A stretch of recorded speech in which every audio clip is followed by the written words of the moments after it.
Hi everyone, I hope you're all doing well. I hope you're blessed. Welcome back to my channel. God bless you all so much for tuning into my channel once again. So today I thought I would share my experience with feminism, so that if you've read the title, so you would know what this video is about. But yeah, so today I'm going to be sharing my experience with feminism, how I got interested in feminism, and why I no longer call myself feminist anymore. So stay tuned.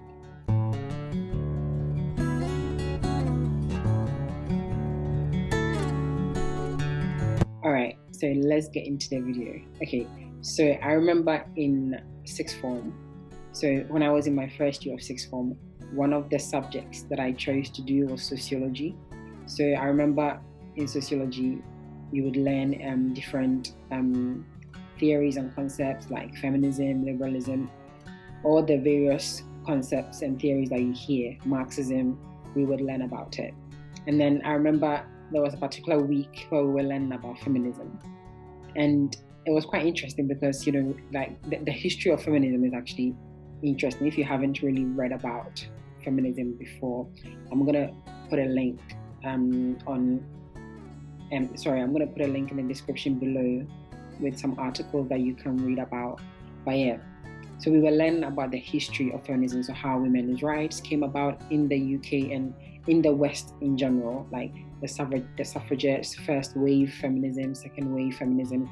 These are all things that we were learning about. And just before I go any further, for anyone who may not know what feminism is, I feel like it's quite a popular term and probably a lot of people may have heard of it. People may know what it's about quite a bit. I mean, a couple of years ago, there's this Nigerian author, I forgot her name, I think, Chimamanda, I hope I'm saying her name right here.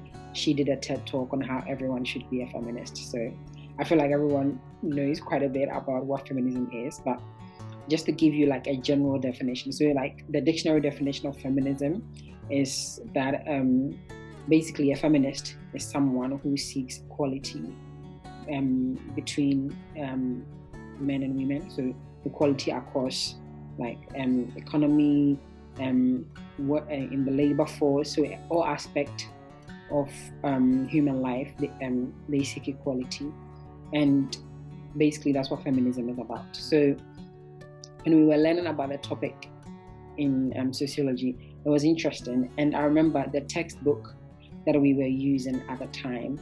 Like we were using a particular textbook to learn about feminism, and in the textbook it had something about radical feminism, it had something about liberal feminism, it had something about Marxist feminism, it had something about postmodern feminism, because feminism has different strands. So like there's different feminists who believe different things, aside from the fact that there's like a foundational understanding that all women should be equal to men in everything. The different strands believe in different things. So for example, radical feminism, don't quote me on this, but radical feminism basically believe that men and women can exist without men, basically kind of like women don't need men and all those things. And then liberal feminism kind of focus more on like the labor aspect, so women having equal rights in the workplace, and women kind of like, there's this liberal feminism kind of have this idea that women needs to be paid for doing the work that they do at home. So for example, women being mothers and wives, that's like an unpaid labor, and that's that kind of like reinforces the inequalities that they face in society. So that's some of like liberal feminists ideas. And then you have Marxist feminists who believe that capitalism is kind of like the main drive for the inequalities that women face. Postmodern feminism also believe, that women are different, that the differences of women should be celebrated. So there's different strands of feminism, and they all kind of believe in relatively different ideas. So yeah, so all these different strands of feminism were in the book, and then we were learning about it. And then I remember in the book, I remember very clearly in the textbook, there was like a corner in the textbook and there was like a bubble. And then in the bubble, it just said Black feminism. It said something along the lines of what Black feminism disagrees with like all these other strands of feminism, because they feel like it's not just about gender, but it's about race and class as well. And literally, it was just like in a little bubble in the corner, just there. And I remember in the lesson, my teacher talked about radical feminism, liberal feminism, Marxist feminism. Like, she spent a lot of time talking about the three main strands, and then she spent a bit of time also talking about postmodern feminism. And then she didn't say anything about Black feminism, and I was just like, what's going on? So me being me, I put my hand up, and then I asked her, I was like, oh, Miss, you didn't say anything about Black feminism. And then she was like, yeah, Annabelle, there's just not enough literature on it. Like, literally, that was the answer. There's just not enough literature on Black feminism. And when she said that, and me being the only Black girl in the class, I felt like a can of worms had been opened in my brain. At that moment, I was just like, what? There's not enough literature on Black feminism. Are you serious? And at the time, mind you, I didn't know anything about feminism. I didn't know anything about Black feminism. I didn't know anything about all these other strands of feminism that she had been talking about, because we had just started learning about it. But then I was just like, how can there not be enough literature on it? Like, and for me at the time, like, in my brain, I was just like, wait, so then that means that there are no Black women fighting for equal rights? I was like, what's going on? And obviously, I just felt like, at the time, I was like, that's not true. It can't be true. And in my head, I was like, she's choosing not to talk about Black feminism. She's choosing not to, acknowledge it. And in that moment, I was just like, this teacher's being racist. This teacher's being very racist. And literally, I had all these things going through my head, like, nah, like, this is wrong. And I remember after the lesson, I made it my goal to go and learn about Black feminism. I was like, I'm going to go and read about Black feminism. I'm going to learn so much about Black feminism that I'm going to become a Black feminist. Like, literally, these were the things I was saying to myself as I was sitting in the class. Like, I literally switched off from the lesson after that point, and I was just like thinking in my head different ways to basically ensure that there is enough literature on Black feminism. So I remember I got home that day, and literally the rest of the day, and for as long as I can remember, for like that term, I read so much about Black feminism, like, and of course there was enough literature on it. There was so much literature on Black feminism. I mean, like, thinking from the top of my head, you have people like Angela Davis. She had written so much about Black women and empowerment, and like women being involved in the civil rights movement in America. Someone like Audre Lorde, who else? Roxane Gay, Alice Walker. There's just so many women that had written stuff about the experiences of Black women. Maya Angelou, loads and loads and loads of Black women had written something about Black women's rights. The literature was there. I don't know why my teacher didn't really let us learn about it. And it was funny because we spent so much time talking about radical feminism, liberal feminism, Marxist feminism, yet Black feminism, there was not enough literature on it.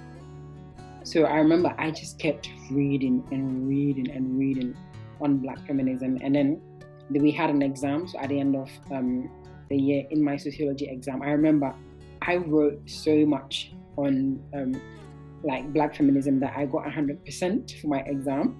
Like, I remember in the exam, so there will be a question. I mean, if anyone has done a sociology exam before, normally there will be a question, and then you have to kind of like critique the question with like a different theory. So for example, if the question is about radical feminism, you write something about radical feminism and then critique it with all the different strands of feminism or different theories. And that's exactly what I did. I wrote so much on like using Black feminism to critique all the different strands of feminism. And then I can't remember all the exam questions, but I remember being able to write really well on that particular topic. And I got 100% of my exam, and I felt so proud. And I was like, I'm gonna go and study gender studies at university. that's literally what I said to myself. I'm gonna go to uni, study gender studies or women's studies. I don't even know if at the time there was a course like that, but in my head I was like, that's what I'm going to do. I'm going to study gender studies or women's studies, and then at the end I'm going to move to somewhere in Africa, probably Ghana, because that's where I'm from, and I'm going to become a professor of gender studies.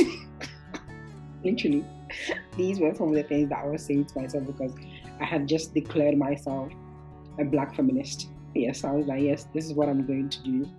End of. Obviously, thinking that I make these decisions by myself without thinking of my parents and what they wanted me to do.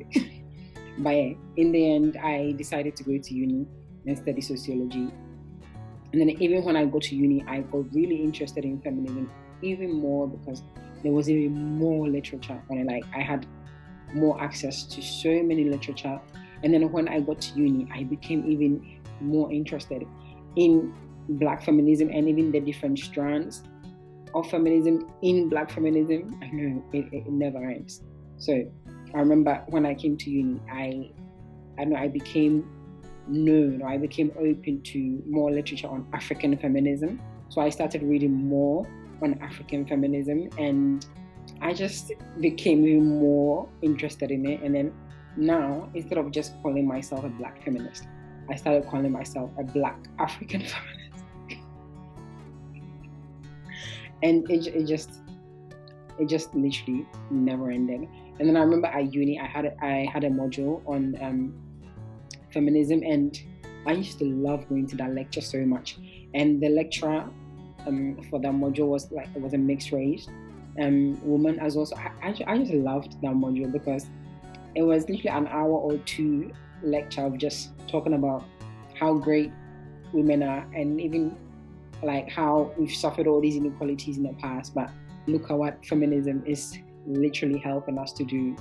And at the time, it felt so great. But then I feel like one thing, looking back now, one thing that I feel like I didn't really realize or acknowledge is how feminism sounds so great theoretically, but practically it's just difficult to put it into practice the way that it sounds on paper. So for me personally, that's one disadvantage of feminism, and not just feminism, to be honest. A lot of theories and a lot of concepts, they sound so good on paper, but then to put it into practice in this world that we live in, it can be messy. It can be really messy. Talk of socialism, talk of capitalism, talk of liberalism, all these isms, they sound great on paper. They sound so perfect on paper. And they sound like, yes, when put into practice, it will make the world a better place. But when we do try to put it into practice, it just becomes a whole lot of something. So yeah, I remember even at uni, I did my dissertation on something to do with feminism. And then when I went on to do my master's, I wrote my master's dissertation on feminism as well. It just never ended with me. And literally, like, I remember at uni, I became like a walking statistic. Like, I was literally just waiting for someone to just say something bad about women. And then I would just literally rain on their parade with all these statistics that I had literally chewed in my head about how women were suffering inequalities in this area, how women were being, basically I was just walking around with all these things in my head about all the things that were going wrong about women, and I was just waiting for someone to say something wrong so that I would just give it to them, like, yes. And then I would feel so satisfied. And now I'm just like, really, it was so unnecessary. But at the time, I was open to all this knowledge, and I just didn't really know how to use them. I didn't really know how to critique them. I was just, like, I have all this knowledge, and it kind of made me feel empowered. It made me feel like, as a woman, I can be great. I can do all these things. Look at all these other women that are writing all these different literatures, and I can do great things because all these different articles say so. But then as I finished uni and I actually, started working and everything, I just realized that, all these feminist articles, all these feminist literature, were not being implemented anywhere. Like literally, they were not being implemented anywhere. Like you read articles about inequalities in the labor market and how women are being paid less. Like this all these statistics on gender pay gap. And like when I started working, I was like, right, I'm working in a job with a guy, and I don't know if I'm being paid less compared to him, and if I am, I don't know if it's based on the fact that I'm a woman and he's getting paid more because he's a man. It's just like when I started working, it just didn't make sense anymore. I just felt like, okay, so all this literature that is out there is just there for us to just learn about at uni, and then that's it. And another thing that I came to the realization of as well is that feminism seems to kind of want to put all women in one category, and it just doesn't work that way. Like women across the globe are different. You have women all over the world, very different in terms of culture, in terms of experiences. Our experiences are very different. Even women who come from the same country, the same town, their experiences will be very different. So therefore, feminism can't save us all. Feminism can't really be the answer for us all. A typical example is how women, even like Black women, as Black women, our experiences are not the same. Black women in Africa, even Black women in different countries in Africa, our experiences are not the same. So Black feminism, which most of the literature, I remember when I was back at uni, were mainly from Black American women, that couldn't serve us as African women. And me as an African woman living in the diaspora, that couldn't really serve me in terms of my experience. So it just really made me feel like, wow, these literature can't live in the real world. The real world where people are up and getting on with their lives, it can't really live. And of course, I'm not saying that feminism doesn't talk about things that are happening in the real world, because they do. Like the inequalities that women are facing, it is real. There are inequalities that women face in society. It is real. But I think my main argument is that I personally don't think that feminism is the answer to it anymore. Like, I feel like all these years that feminist literature has been about, especially in modern day now, I feel like it's not really being able to combat the inequalities that are out there. And even more at the moment, I kind of feel like sometimes feminism or women empowerment, if you'd like to call it that, it's kind of like used as an excuse for some of us women to kind of act irresponsible. And hear me out on this. The reason why I'm saying this is because I feel like sometimes we use women empowerment or women's liberty or freedom or whatever it is that we want to term it as a way to kind of be like, yeah, I can act however I want as a woman. I can do whatever I want and not take responsibility for my actions. And sometimes that comes across as really irresponsible. Sometimes that comes across as kind of like childish, because sometimes I see some stuff on social media and I'm like, I don't know how this is liberation for you. So for example, like even I don't want to go there, but an area like, I know, women being, I don't know, promiscuous, or women, behaving in a way that normally it just, you wouldn't really expect anyone, not just women, anyone to behave in that way. And we kind of see that as a form of empowerment. And I just don't want to kind of attach myself to that label anymore. I don't really I haven't been identifying myself as feminist for a while now, but I kind of just saw where kind of like the narrative was going. And I was just like, this is actually not me. This is not who I identify as anymore.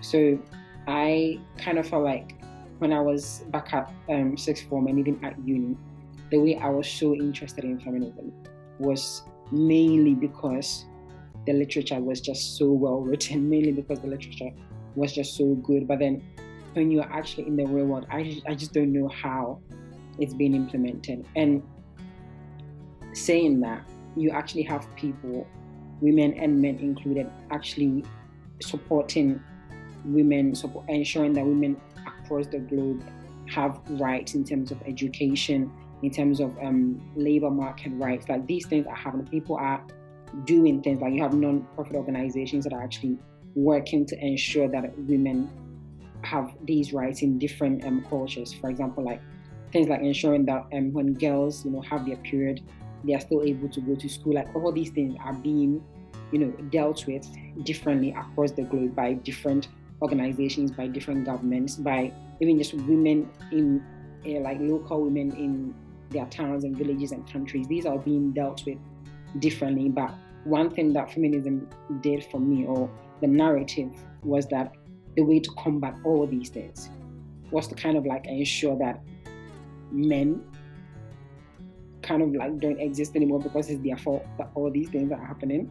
And when you kind of come into the real world, I feel like it's not as simple as that. There are so many other factors that come into play in some of these things. And that's the thing with statistics sometimes. So we see all these statistics about women inequalities, like all these inequalities that women are suffering. But then there are factors that make up these stats. It's not just like one thing, like, oh, women are not being able to do this or that, and that's it. It's not that simple. But then when I was at uni, that's kind of how I thought. But then, like I said before, when I kind of got into the real world, I was just like, it's just not, it's not that simple. And so I think one advice that I would probably share with anyone who is probably, I don't know, wanting to know more about feminism is just, go ahead and read about it and get to know more about it. But my advice would probably be to kind of like just, do what you can to help. Like, in the area that you live, the country that you live in, do what you can to help. But don't expect the way forward to be kind of like the eradication of men from society, because it won't happen. But obviously, I personally, and I feel like what I'm doing in my personal life, in my community, is to kind of like empower the women around me, empower myself, and empower the women around me. And as a Christian woman, I feel like the best way for me to do that is to live in my purpose, to live the way that God has called me to live. And I just feel like there's just no better way to empower ourselves than to live according to the will of God, to live in the way that God has called us to live. So I'm going to try and link some articles below, which may be useful in terms of knowing a bit about feminism, like hearing some of the critiques of the theory, and you can make your decision for yourself going forward. So I hope this video was good. If you enjoyed it, please like and share it with someone, and comment below if your experience with feminism, if you've ever been interested in feminism, or if you've ever called yourself a feminist. Why do you refer to yourself as feminist? Let me know in the comments below, and I will see you guys in the next video. Bye.